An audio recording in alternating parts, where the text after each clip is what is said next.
June 26, 1953, Liverpool, England. A child is born, one of 12. His father is a truck driver. His mother is a housewife. They can't afford to raise them all. And the most disturbing part? 6 months after he was born, he was placed in an orphanage. 9 years later, his parents came to take him home. And from that moment, hell began.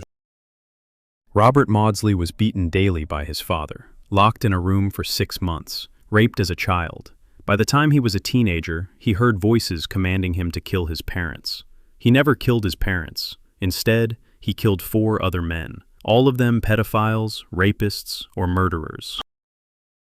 But this isn't just a story about a killer behind bars. It's about the glass cage they built underground to hold just one man.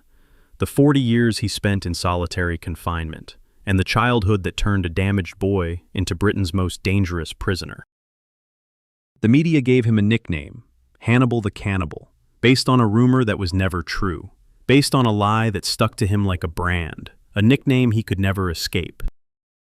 This is how a child destroyed by his own father became the longest-serving solitary confinement prisoner in British history, and forced the government to build an entire prison cell just to contain him. Robert John Maudsley was born on June 26, 1953, in Speke, Liverpool. He was the 4th child in a family that would eventually have 12 children.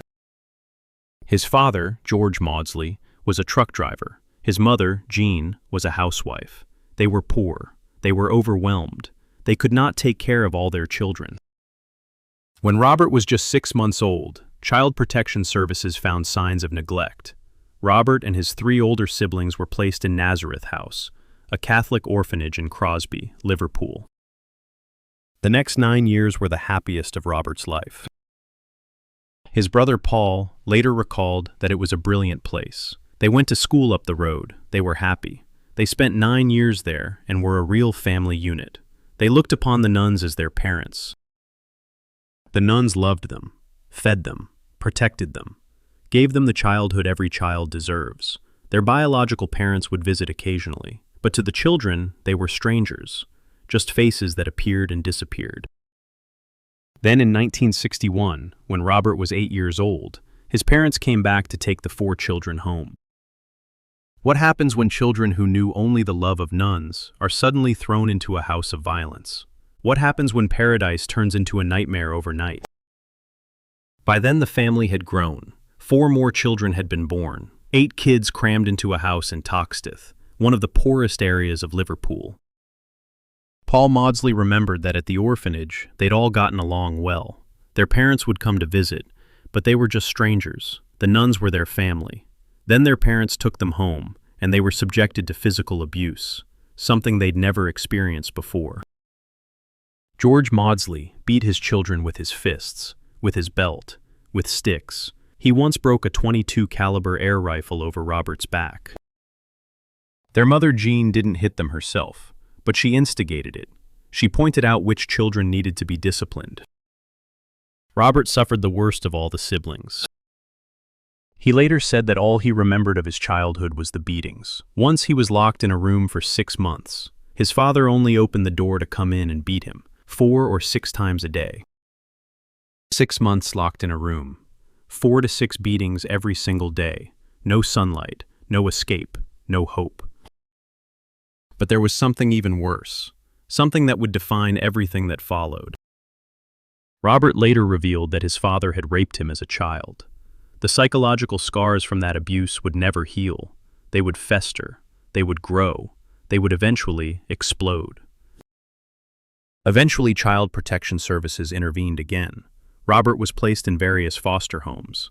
Meanwhile, George Maudsley told the rest of the family that Robert had died. His own father told his siblings he was dead. Robert carried enormous pain into his teenage years. He attempted suicide multiple times. He slashed his wrists. He overdosed on pills. Each attempt was a cry for help that nobody answered. He was admitted to psychiatric hospitals. During therapy sessions, he told doctors that he heard voices commanding him to kill his parents. The voices were constant, demanding, impossible to ignore. They came at night. They came during the day. They never stopped. He later said that if he'd killed his parents in 1970, none of the other people would have died. It was a chilling statement, a confession that the real targets were always his parents, that every victim who followed was a substitute for the people who had destroyed him. What could have been different if someone had listened?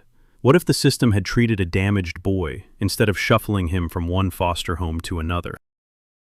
At 16 years old, Robert ran away from the foster care system and went to London alone. No money, no home, no education, no one to help him. A damaged teenager carrying a lifetime of trauma into a city that devours the weak.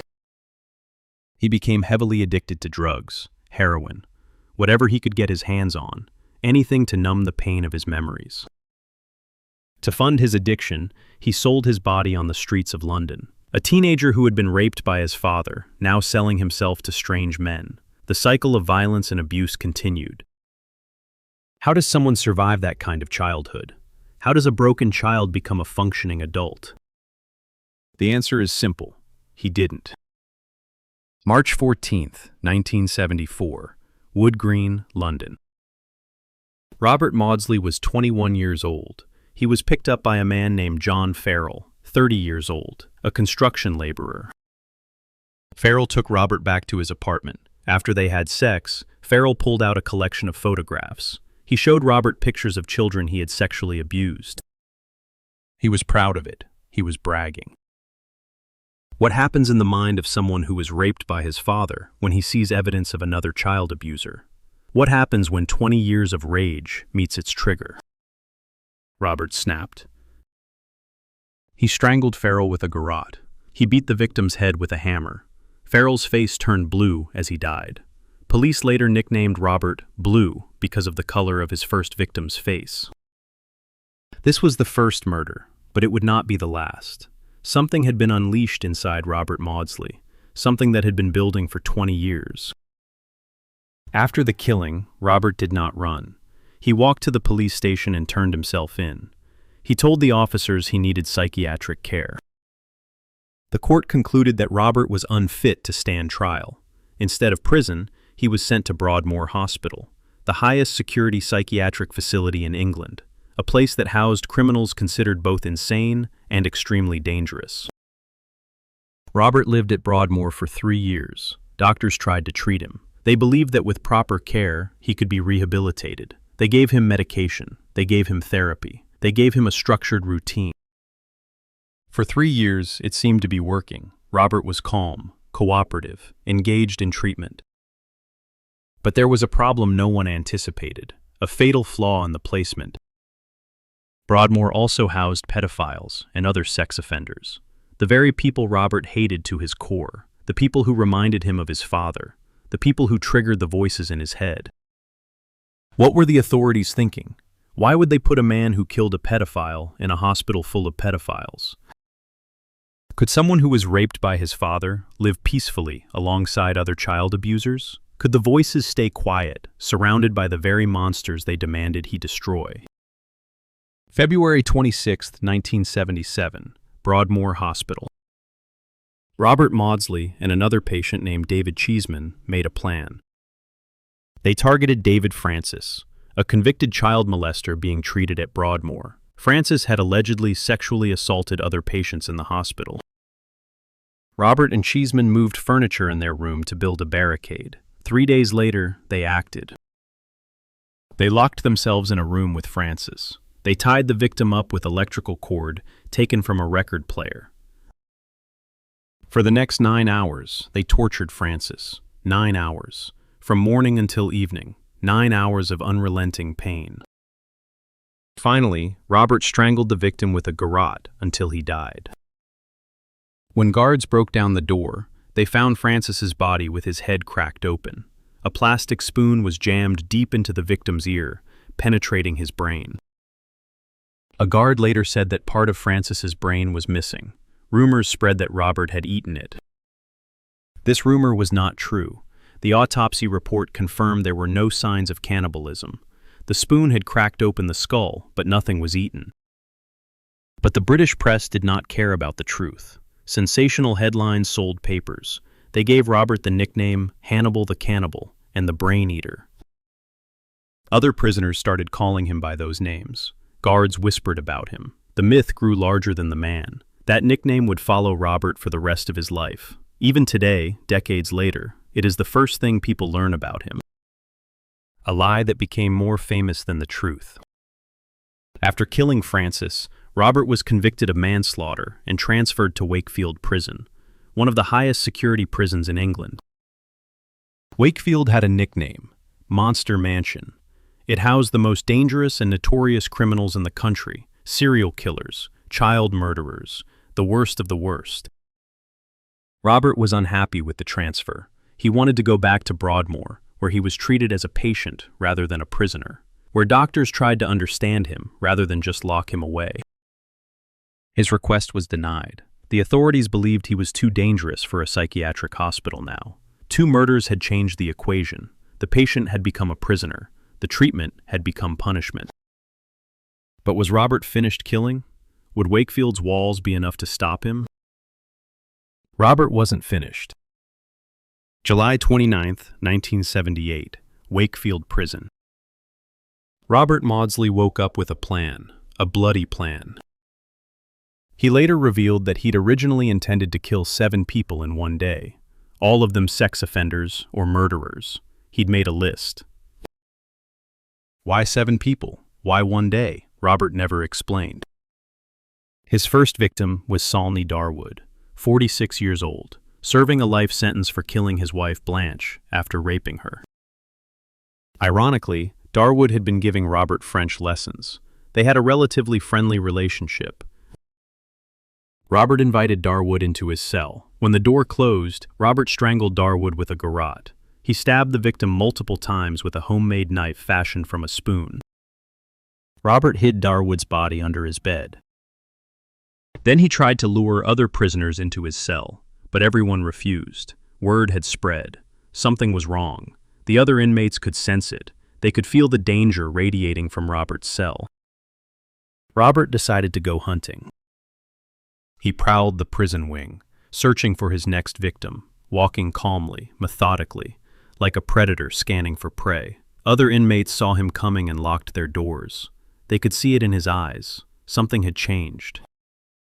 William Roberts, 56 years old, lying in his bed in his cell. Roberts was serving a 7-year sentence for trying to strangle a 4-year-old girl to rape her. Would Roberts be the next name on Roberts' list? Robert had never met Roberts before. He didn't need to. He knew the crime. That was enough. He walked into Roberts' cell and attacked without warning. He stabbed the victim multiple times. He used a homemade serrated knife to hack at Roberts' skull. He smashed the victim's head against the wall repeatedly. The attack was brutal, savage, methodical. Roberts never had a chance. When Roberts was dead, Robert calmly walked to the guard's office, his hands covered in blood, his expression completely calm. He announced to the guards, "There will be 2 short on the roll call." The guards were horrified. They found 2 bodies within minutes. Robert Maudsley had killed 2 prisoners in one day, and he was completely calm about it. Look at the list of his 4 victims. John Farrell, a pedophile who showed off photos of children he'd abused.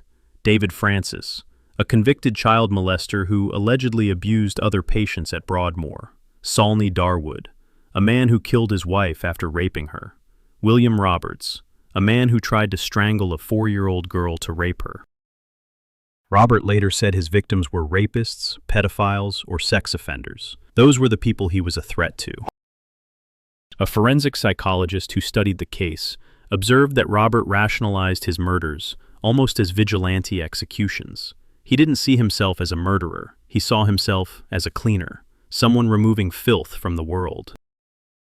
At his trial in 1979, Robert's lawyers argued that the killings stemmed from pent-up rage built up from his abusive childhood. They presented evidence of the beatings, the rape, the years of torture at the hands of his own father. Robert told the court that when he killed, he thought about his parents. If he'd killed them in 1970, none of these people would have had to die. If he'd done that, he'd be a free man today. The jury found him guilty. He was sentenced to life imprisonment, with a recommendation that he never be released. Can a child who was raped by his father ever become normal? Can trauma turn a victim into a predator? Can a killer also be a victim? Those questions have no easy answers. After killing 2 prisoners in one day, authorities realized Robert Maudsley could not live with anyone else. He was too dangerous, too unpredictable, too determined to hunt those he considered monsters. How do you contain someone that even the highest security prison cannot control? How do you lock up a man who turns plastic spoons into weapons? In 1983, Wakefield Prison completed a construction project unprecedented in the history of the British prison system. In the basement of the prison, they built a holding unit designed for just one person. Just one. In the entire history of the British prison system, they had never done this before. The cost was enormous. The engineering was complex, all for one man. The special cell measured approximately 5.5 meters by 4.5 meters, walls surrounded by bulletproof glass. Inside was a smaller cell with thick metal doors, a cage within a cage within a cage. The table and chair were made from compressed cardboard, so they couldn't be turned into weapons. The toilet and sink were bolted to the floor. The bed was a concrete slab. Nothing could be removed. Nothing could be sharpened. Nothing could be used to hurt or to escape. Food was passed through a small slot in the door. No human contact, no human touch, just a hand pushing a tray through a slot. 3 times a day, every day, for decades. The hand never lingered. The slot closed immediately, the only proof that other humans existed. Robert Maudsley stepped into that glass box in 1983. 40 years later, he was still there. The cell became known as the glass cage. It bore an eerie resemblance to the cell where fictional serial killer Hannibal Lecter was held in the movie The Silence of the Lambs. But Robert's cell was built in 1983, 8 years before that movie was even released. The real Hannibal came before the fictional one. 23 hours a day in solitary confinement, 1 hour a day for exercise in a small concrete yard, always escorted by at least 4 prison guards whenever he left his cell, never allowed to touch another human being. More than 17,000 consecutive days alone. That's more than 46 years of his life spent in isolation. Robert described his existence. The prison authorities saw him as a problem. Their solution was to put him into solitary confinement and throw away the key, to bury him alive in a concrete coffin. He said it didn't matter to them whether he was mad or bad. They didn't know the answer, and they didn't care, just so long as he was kept out of sight and out of mind. He was left to stagnate, vegetate, regress. His life in solitary was one long period of unbroken depression. For years, Robert had no human contact except the guards who brought his food. No visitors, no phone calls, no letters, just silence and the 4 walls of his glass cage. How long can a person endure complete isolation before their mind breaks? How many days of silence can a human brain survive? In 2000, after 17 years in the glass box, Robert wrote a desperate letter to the court. He asked what purpose was served by keeping him locked up 23 hours a day. He asked why they even bothered to feed him and give him 1 hour of exercise. He asked who he was actually a risk to. He said that as a consequence of his treatment and confinement, all he had to look forward to was psychological breakdown, mental illness, and probable suicide. He asked if he could have a pet bird instead of the flies, cockroaches, and spiders he currently lived with. He promised to love it. He asked for a television so he could see the world and learn. He asked for music tapes so he could enjoy classical music. And then he wrote the most devastating line of all. If the prison service refused everything, he asked for a simple cyanide capsule. He said he would gladly take it.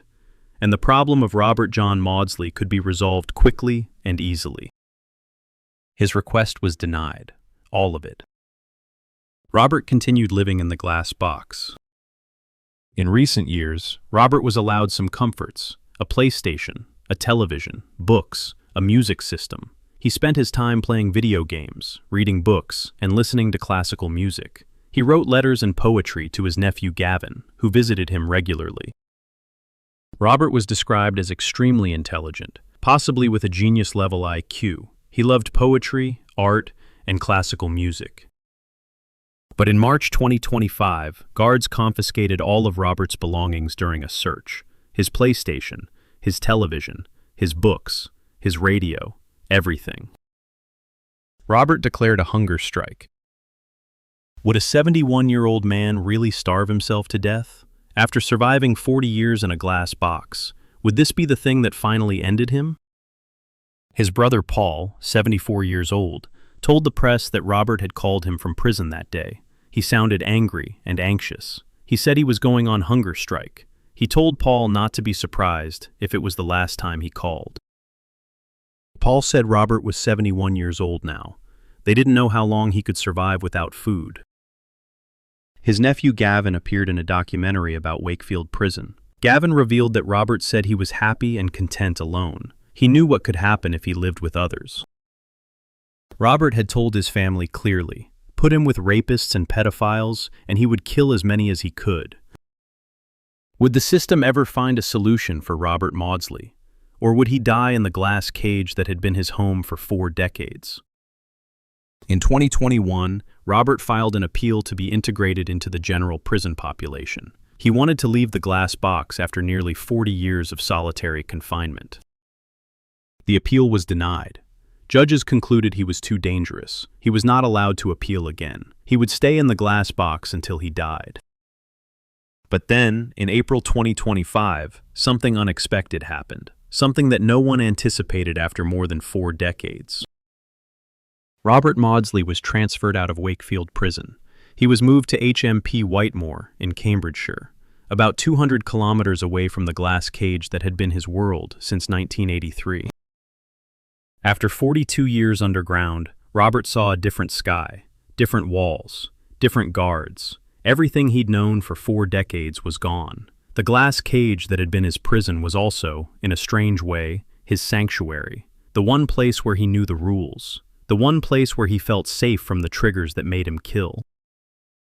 He was placed on F-Wing, a special unit designed for inmates with personality disorders. For the first time in over 4 decades, Robert was living among 70 other prisoners, 70 men he didn't know, 70 potential triggers for the voices that had driven him to kill. What would happen when a man who'd spent 40 years alone was suddenly surrounded by strangers? What would happen if one of those 70 men turned out to be the kind of person Robert had sworn to destroy? Robert's supporters were worried. They said he was being persecuted for no reason. They feared what might happen next. A woman who had been writing to Robert for 5 years said they'd put him with 70 other prisoners.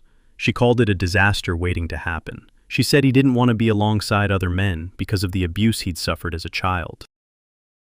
Could Robert survive outside the glass box he'd known for so long? Could a man who had spent 40 years alone learn to live with others? Psychiatrist Dr. Bob Johnson, who treated Robert in the 1990s, had a different perspective. He said Robert was a very cultured man, a very intelligent man. He believed Robert should be working with a high salary because he had a good brain. Dr. Johnson said he'd treated Robert for 3 years and saw him making progress. But then, the treatment was abruptly stopped, and Robert was transferred. As far as he could tell, the prison authorities were trying to break him. Every time they saw him making progress, they threw a spanner in the works. The cost of keeping Robert in solitary confinement was estimated at £500,000 per year. Over 40 years, that amounted to more than £20 million. £20 million to keep one man in a glass box underground. £20 million that could have been spent on treatment, on rehabilitation, on answers. A prisoner who once lived in the cell next to Robert said in a documentary that holding someone in an underground cage for 40 years was unforgivable. What the system had done to him amounted to psychological torture. Robert Maudsley is now 71 years old. He is the longest-serving prisoner in solitary confinement in British history, more than 17,000 consecutive days alone. That may be a world record. What is Robert Maudsley? Monster or victim? Killer or vigilante? Or all 4 at once? He is the child who was raped and beaten daily by his father. He is the teenager who sold his body on the streets of London to buy drugs. He is the man who killed 4 people he considered monsters, pedophiles, rapists, murderers. He is the prisoner buried alive in a concrete coffin for more than 40 years. There are no simple answers. There are no easy judgments. Robert once said that when he killed, he thought about his parents. Perhaps that is the most terrible truth of all. He didn't kill innocent strangers. He killed reflections of his father, people who harmed children the way his father had harmed him. Every murder was a way of killing his father again, and again, and again. And yet George Maudsley, the man who started it all, was never arrested, never charged, never punished. The father who beat his children daily, the father who raped his own son, the father who told the family that Robert had died. He lived his life without consequence. The son paid for the father's sins, and he's still paying. The story of Robert Maudsley is a reminder of the destructive power of childhood trauma, of the cost of domestic violence, of what happens when the system fails to protect children, of what happens when a cry for help is answered with punishment instead of treatment. It is also a question without an answer. How should society treat people like Robert? People who are both victims and perpetrators. People who were destroyed before they destroyed others. Robert Maudsley will never be free. But in a sense, he was never free. Not from the memories of his abusive childhood. Not from the voices commanding him to kill. Not from the rage he could never extinguish. The glass box was just the physical version of the prison he'd carried in his mind his entire life. A child destroyed by his father, forever trapped by the consequences of that destruction. And that is the most tragic part of this story. And that brings us to the end of our story. If you liked it, don't forget to like and subscribe and activate the bell button so you can receive new videos.